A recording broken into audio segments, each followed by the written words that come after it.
heal wounds. It is what you do during the time that actually heals the wound. Because if I had chosen to, like when Aaron died in 2014, if I had decided to not do anything like I initially did, I didn't want to talk about it. I didn't want to talk about Aaron. It was a very touchy topic for me and my husband because Desmond was so close with Aaron. He was like one of Aaron's primary caregivers. And 2 days after we buried Aaron, I went to work because I just didn't know what to do with myself.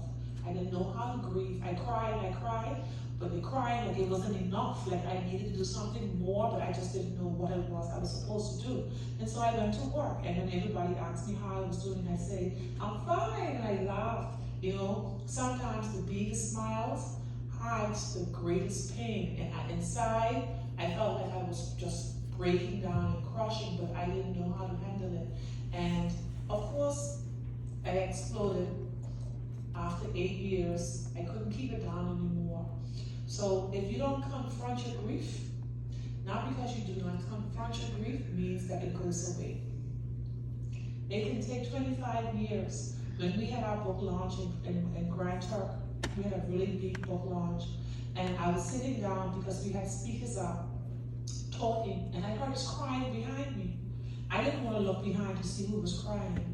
And then shortly thereafter, I received a text on my phone, and one of my friends texted me. She said, Terry, I had to leave because I can't take this. The grief is too much. She said, my nephew died, and I've never ever dealt with the pain.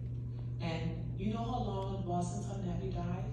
Her nephew was dead for 15 years, and she never dealt with it. And she was in there crying and died the day before.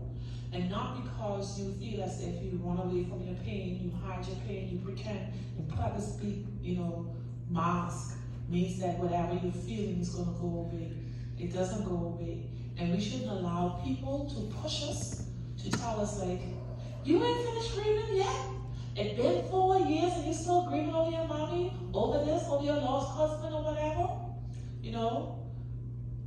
Don't allow people to use religion and tell you, they like to use scriptures on you. And I was sharing in church